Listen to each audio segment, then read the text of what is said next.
shareholder. Their shares are reduced to 15% because of tax evasion. Mr. Siang goes on trial, whatever. 20 years down the line, they can now come back and buy more shares for their family. They can do many things with the company. But when you collapse the company, and that's why Duncan Williams is alleging, and we agree with him, that this kind of collapse is motivated by jealousy, is motivated by hatred. It is not motivated by law.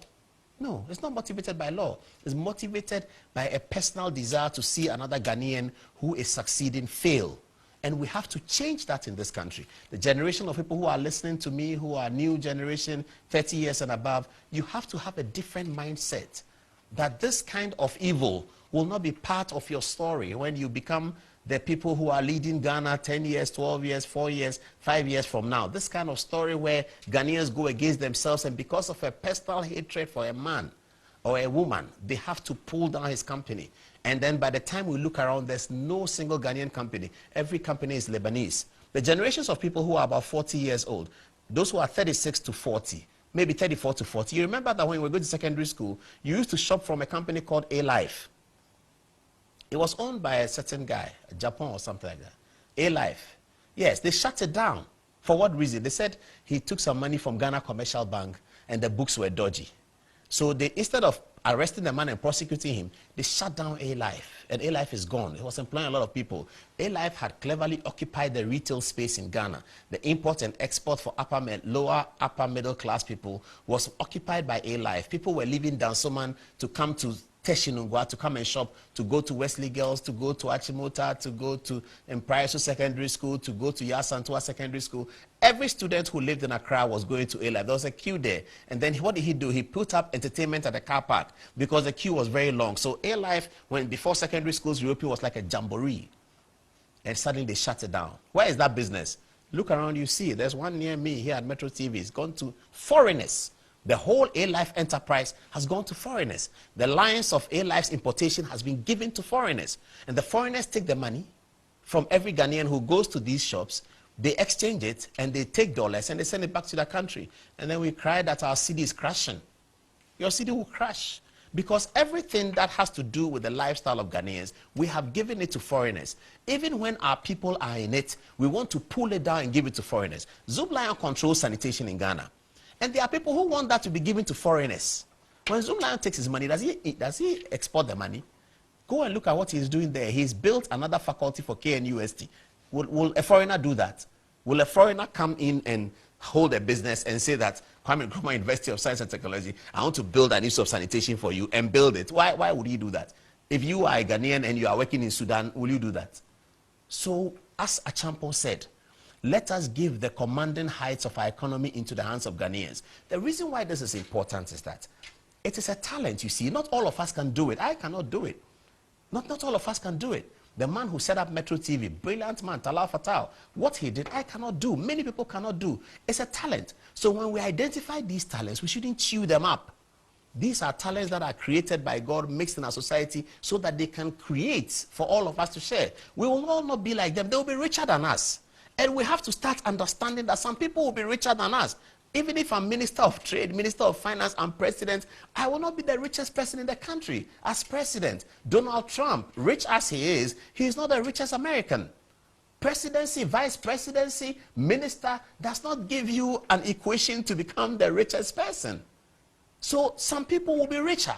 We have to start understanding that. And I'm talking seriously to the new generation. You have to start understanding that. You're a lawyer, you're a brilliant lawyer, you're a doctor, you're an engineer. It doesn't mean you have to be the richest person. The people who have the entrepreneurial skill, who have the entrepreneurial talent and blessing from God, like Sianwa Japan of Zoomlion, who can create these establishments, we have to support them. See what the Nigerians are doing with Aliko Dangote. Aliko Dangote is richer than all the Nigerian presidents put together. Are they worried? They don't seem to be worried. So it starts from Olusegun Obasanjo. Obasanjo goes and Yaradua comes. Yaradua goes and Goodluck Jonathan comes. Goodluck Jonathan goes and Muhammad Buhari comes. And there's not a single situation where a new president is trying with his people, not even the president, especially the president's people, trying to pull down Aliko. Never has it happened. Aliko has transgressed all of these precedents. He didn't start as the richest man in Africa.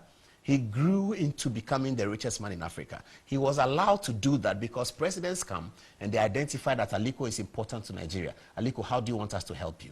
If Aliko has a problem, they will deal with it. But you don't pull down the Dangote enterprise. The cement, the sugar, everything he does. You don't pull. Dangote employs a huge number of people.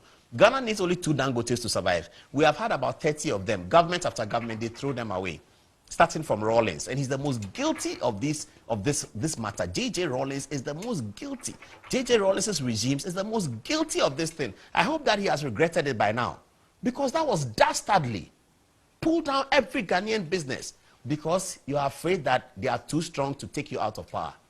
That was the reason, as we have read in the books, that they were worried. The military junta was worried that these businesses will become too strong and they can take them out of power. So you smash every Ghanaian business away.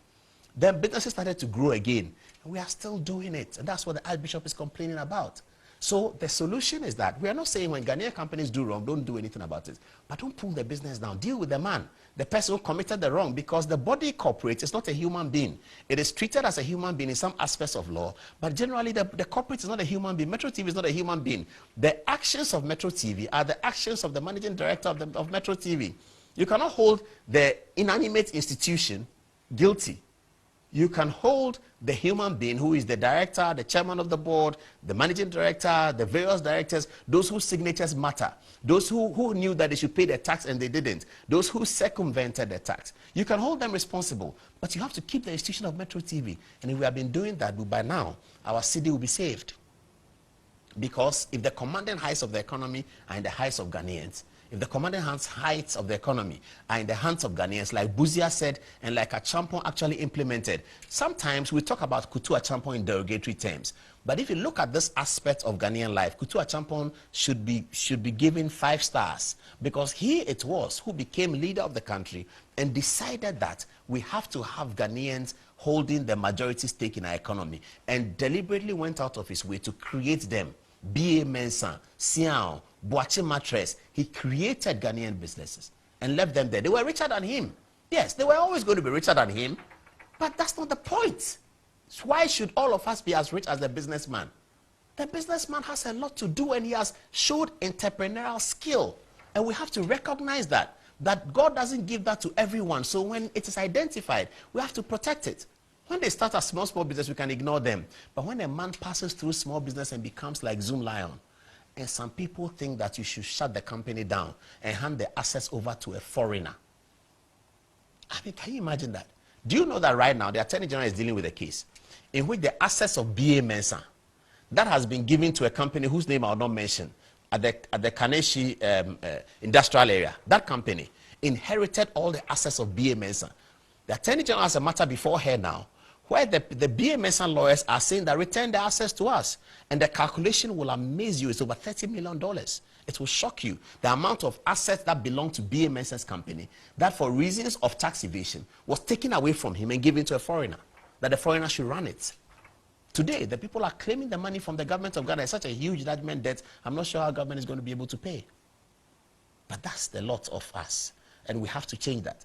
We cannot be economically independent unless the economy of Ghana and the whole financial network is to a large extent in the hands of Ghanaians themselves. Therefore, the Progress Party supports wholeheartedly a policy for the Ghananization of the economy of Ghana.